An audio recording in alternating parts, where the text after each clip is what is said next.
Mr. Alexis Teteris'i davet ediyoruz huzurlarınıza. Efendim, Zscaler Principal Teknoloğu kendisi. Sir, hi. Thank you.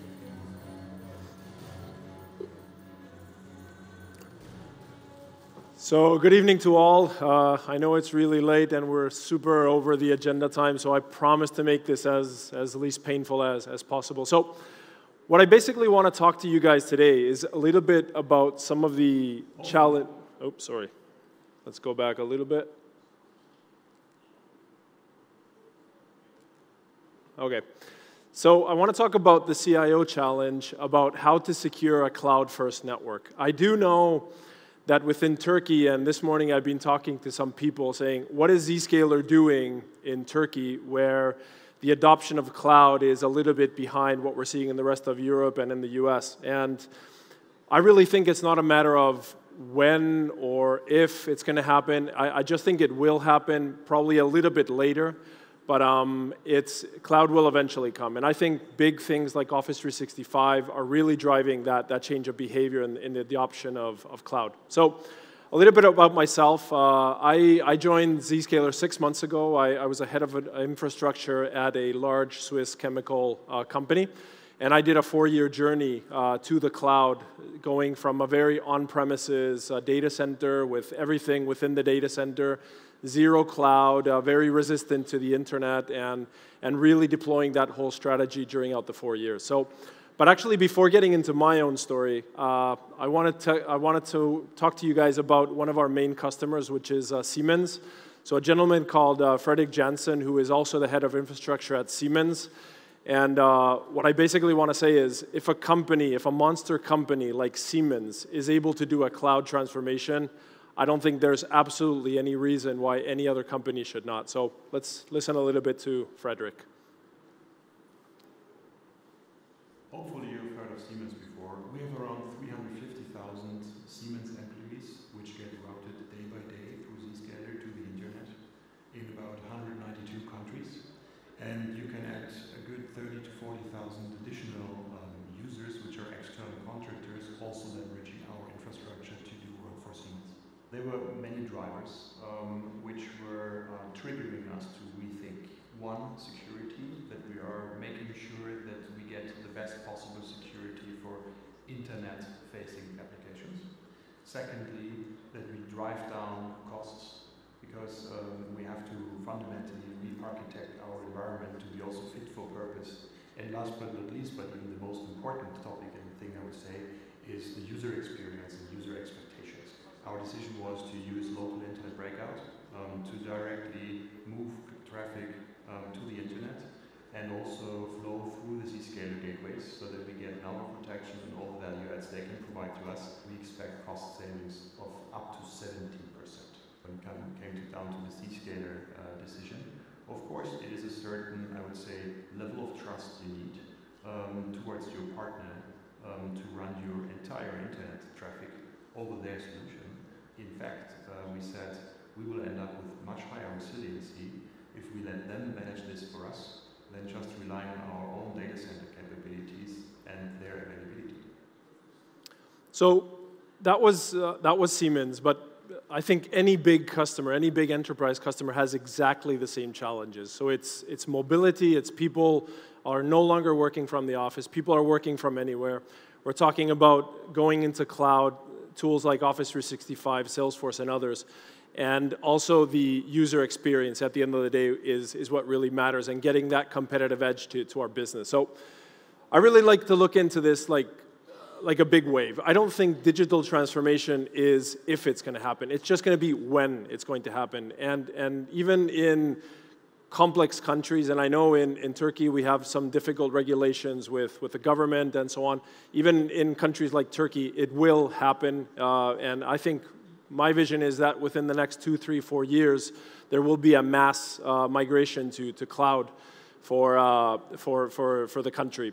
And you can learn how to surf. It's just a matter is if you want to. And my vision is also that companies who do not transform into cloud will not survive in the near future, because that competitive edge that companies are getting by being able to do cloud and analytics is really going to be the big game changer.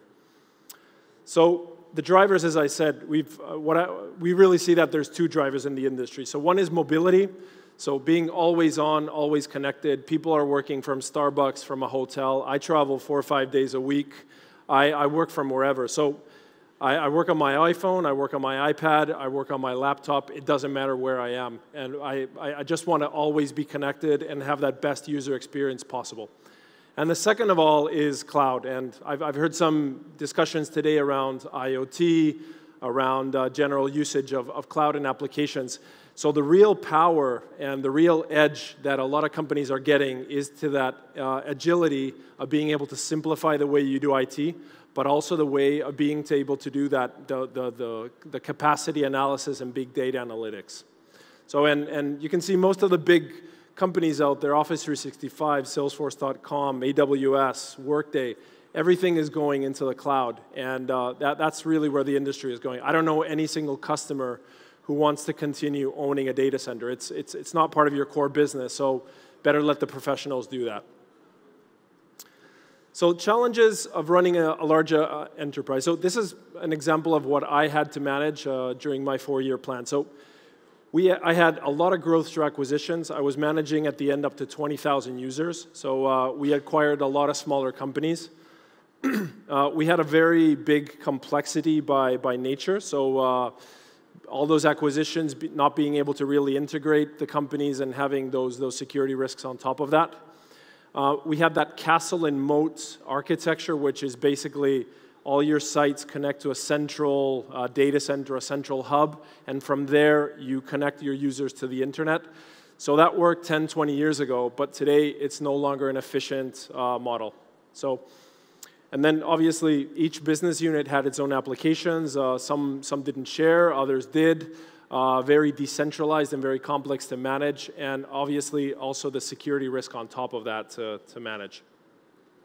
And then from a security perspective specifically, having those disparate security controls where each country was trying to do the best they could, a lot of central governance, but locally applied policies.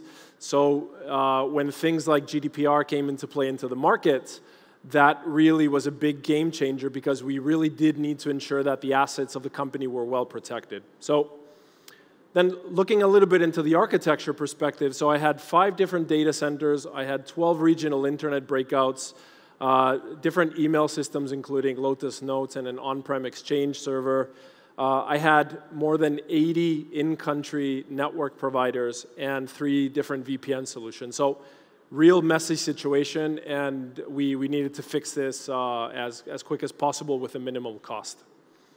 So also looking into the business units, each business unit had its own priority. So if I look into, I always like to pick on the example of oil and mining in there. These guys, when the oil price is up, they're super happy to spend a lot of money, bleeding edge technologies, but when it goes down, they want to just keep the lights on and not do any investment. So this really added a lot of complexity into being able to apply some consistent security controls and applications on a company level.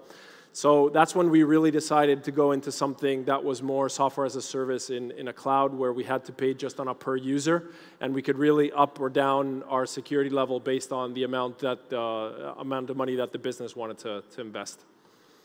So when we looked into the business challenges, we came up with 4 major drivers. One was standardization, so really enabling the global team to be able to manage solutions effectively instead of having this decentralized 300 people doing its own thing. Second of all, implementing something which is global collaboration, and for this, most companies are really going down this path with Office 365. Driving cost savings, so the business sees IT as a necessary evil, a necessary cost. So the push for driving down your investment on a year-over-year basis is really pushing the way that IT delivers stuff. And obviously business risk. So this is about how you secure your crown jewels and how you even know where your crown jewels are. In my case, I didn't even really know where all my crown jewels were, all the critical assets. So how do you really get into knowing what the business is doing and getting that unknown into something known so you can actually put the corrective protection measures around that. So how did we do the cloud transformation? So we went, first of all, with a cloud-first approach. So really not investing any more hardware in our own data center and going to Azure, AWS, or SaaS wherever possible. Then internet first. I'm not sure how many of you guys have a networking background, but a technology called MPLS is extremely expensive, and it really doesn't support this cloud-first, mobile-first type world. So really trying to get into that internet first. Then mobile first. Basically, every new application that we develop that could be fully certified for iPhones, for Android devices, and enabling people to work wherever they wanted to. And then obviously, that last global collaboration wrap around it, enabling people to work from wherever they could and have scientists collaborate between business units in an online and seamless manner. So when we look into the network transformation, and I'll do this really quickly because I want to focus more on the security part. I consolidated I did a WAN RFP, I consolidated more of my 80 vendors into 3 using some best in class. We implemented technologies like SD-WAN to simplify the way that we were using the network and optimizing that. And then we improved the user experience by making sure that the people could have exactly the same performance with the same security posture. It didn't matter if the users were working at the office, at a Starbucks, or at a hotel. And when we looked into the application transformation, so I really like that sentence that the cloud is the new data center. I really don't think that any company, again, wants to continue investing in data centers, and cloud should be the new way that we approach into that. So we enabled collaboration by implementing a video conferencing platform that was able to support that. We embraced all apps to maximize productivity, so we drove making sure that the buy-in for Office 365 usage was maximum and people were not using things like Dropbox or other unsanctioned applications. We delivered that same experience for users that were in the office or off the office, and we simplified how people were accessing applications, and we killed our VPN. So you might wonder how that actually happened, and I'll cover that in a second. So when we looked into the key benefits, so we had that consistent user experience for Office 365 and for Internet. If any of you guys are thinking about doing a migration to Office 365, I will tell you right now, it will not work with your current architecture. If you have a hub-and-spoke architecture, it will not work. You will kill your business. I personally had complaints from countries where my CEO called me one morning. He said he was getting his emails on his 4G connection on his iPhone, and those emails were not hitting his laptop until 7 minutes later. And it's just because the way that Microsoft built up Office 365, it exhausts firewalls, it exhausts the appliances, and it does not work. So we really had to accelerate this, the migration into Zscaler. Second of all, looking into that collaboration and enabling video conferencing by doing a cloud firewall function and using bandwidth control. Bandwidth control, I also found it something very important. A single user, if he rebuilds his PC and wants to come back into the office, that guy can basically kill the whole company network, that whole branch network, because OneDrive for Business will chew up the whole network bandwidth and not really care about what other critical applications are running on at the same time. And then last but not least, SSL inspection I really think is something critical. I'm sure they probably said that today, but recent analyses say that 60 to 70% of current internet traffic is encrypted with SSL. So it is really, really key to be able to do inline SSL inspection and do that all the time and for all websites, because there will be a lot of CDNs and a lot of other things that if you're not doing that full inline inspection, it will just go under the radar, and those are potential risks. So, and then obviously the last but not least in there is changing that bandwidth model. So moving from MPLS to internet, I was able to save a lot of money by eliminating expensive MPLSs, duplicating or sometimes even multiplying by 10 my internet bandwidth at a fraction of the cost with basically the same performance and SLAs. So when we look into cloud, and Azure is my example, or a data center, really building up that reference architecture for secure and seamless application access. So how do we do that? We basically want to connect my employees or my partners into the Zscaler cloud, and from there, Zscaler acted as a broker from the data centers and from Azure into the cloud as well. And I moved away from connecting people to networks, to data centers, to hubs and spokes, and I really migrated that into connecting people to the applications independently on where those applications were sitting. And by that, really looking into that zero trust model that you've heard a lot today already, and improving user experience, obviously. So the ROI behind cloud transformation. So what I did an SD-WAN transformation with a full network transformation. I improved the security posture by doing that URL filtering, implementing data leak protection, sandboxing, full inline SSL inspection, embraced Office 365 with that bandwidth control and cloud firewall. And last but not least, did the full application delivery transformation, eliminating the need of data centers and VPNs. So looking just into the cost savings, and this is something really significant, I saved 60% of my WAN costs from a TCO perspective by implementing this technology. And I reduced my data center spend by 30% by doing consolidation. And just looking into cost avoidance, by having to avoid increasing my firewalls that I had in my regional breakouts, I was able to save $2 million. And by implementing bandwidth protection, I was able to save another $1 million in bandwidth increases. So looking into the transformation journey, from a network and security going from locally managed, zero governance, zero control, into having that end-to-end visibility, single pane of glass with central governance. Looking into applications, from going from a full on-premise data center perspective into having that hybrid SaaS and data center experience. And then looking into mobility, going from an extremely frustrating for users and complicated to manage. I don't know any company who loves VPN. Nobody likes a VPN. So really being able to kill VPN was key to success of our business. So I basically killed VPN. We were able to give that identical protection and give that identical security. So how do you do this?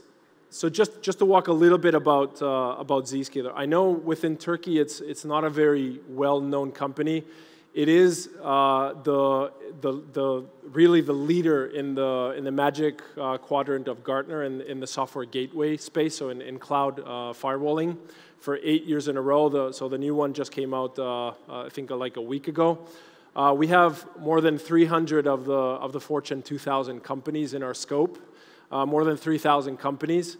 And what we basically do, our mission and our vision, is to seamlessly deliver that fast and secure access to applications and services over the internet. So it's an extremely simple vision, but obviously it's something that was built for the cloud and in the cloud for the cloud.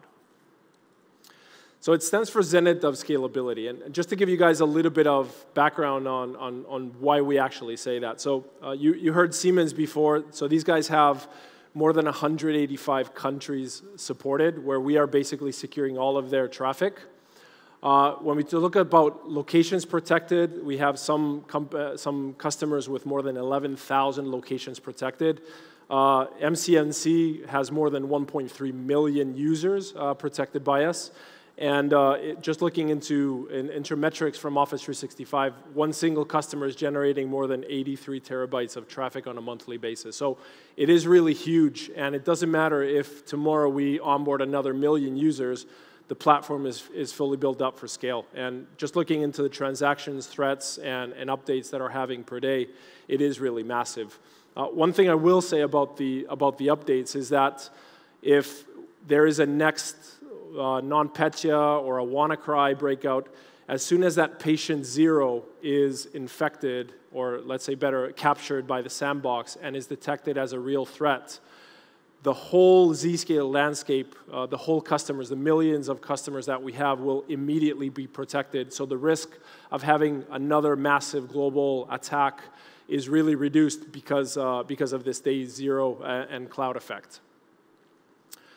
So looking into the products, and just very short, looking into two parts. So ZIA stands for Zscaler Internet Access. So this is really your proxy in the cloud type solution where we forget about having on-prem firewalls anymore.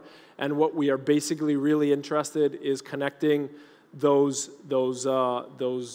mobile devices, those IoT devices, those offices, the headquarters to the cloud. We do that very simply with a small application that sits on your PC, or through a GRE, IPsec tunnel, or even modifying your proxy pack. That connects to the closest Zscaler node. It's geolocated. There's more than 100 around the globe. And from there, you get that seamless access to SaaS, so Office 365, Salesforce, whatever you call them, but also things like Facebook and Twitter and Google and so on. And you do that all with your authentication through your third party like Okta, Centrify, or Microsoft AD. So what's the benefits of this? So the full security stack, so you really get that purpose inline SSL inspection at scale. The identical security, so the policy of the user follows him wherever they are. So if you have a user in Turkey today and he travels tomorrow to Germany, that user will connect to the closest node in Frankfurt and he will have the same policy and protection. Third, the cloud effect, as I mentioned. So if there's a big threat, that user will get immediately protected. So the whole Zscaler cloud will get protected at the same time. And then obviously the last but not least is that visibility with nanologs. So that basically means that your SIEM, your SOC, you can actually pull all the logs that are captured for your company in Zscaler, and that's automatically fed into your SOC for the big data analytics. So when we look onto the other side on how do you connect your internally managed applications, this is another product which we call Zscaler Private Access. So basically, this is our new approach to Zero Trust. This is using exactly the same Zscaler clouds. You are able to connect your users using Zscaler as a policy enforcement node. So your users will always connect outbound and always. It doesn't matter if it's internet, it doesn't matter if it's the data center, if it's Azure, if it's AWS, whatever it is. They will always connect to the Zscaler enforcement node. And then your data center, AWS, Azure, will also connect outbound. I think it's really important to mention that it is outbound because that actually means that your attack surface in your data centers is disappearing because there is no attack surface from an inbound perspective because those data centers are only talking to the enforcement node at Zscaler. And this would mean basically that you decouple the ability of users connecting to the corporate network, and you are actually now starting to connect your users to applications and no longer to corporate networks anymore. And if a user is not authenticated to see an application, he won't simply see it, so it's invisible for those users. And the use cases I like to talk about, I'm just going to mention two because I know I'm a little bit over time. One is the secure partner. I actually had a hack. I had a user. I had a third party that hacked something in my data center. I don't know how they did it, but since we implemented ZPA, I just gave them the agent and I said, from now on, you guys will no longer have full access into my data center and I will give you access to applications A, B, and C, which is what you guys are using, but no longer that full access to the data center. And since then, we really brought down the attack surface. And last but not least, mergers and acquisitions. I think that's another big use case because if any one of you have done acquisitions and integrated new companies, the complexity of doing that is massive because you have a lot of overlapping IPs, you have untrusted networks on both sides, and by doing this, you just give the app to both sides to company A and company B, and you just interconnect the applications, and you work on authenticating applications, and you forget about source destination, firewall rules, and the complexity around that. So just to look into the partners and what we are not doing identity and authentication. We are not doing security operations and automation around SOCs. We are not into the SD-WAN business, and we're not into the endpoint protection. There are other very good partners out there in the market, but it's a very good ecosystem where we all work together. And just to finalize, The 4 compelling benefits, so really getting that better user experience with that direct-to-cloud architecture, so really connecting the people to the closest node and no longer traversing and hairpinning the WAN. Second of all, improving security and reducing the risk with that full inline and native SSL inspection, and making sure that your internal apps are never exposed to the internet and your users are never again online on a corporate network. The third one is simplifying your IT and increasing agility, so you can actually onboard applications a lot quicker.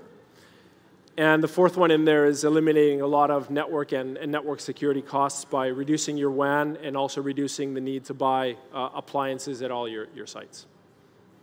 And with that, I'd like to thank you all.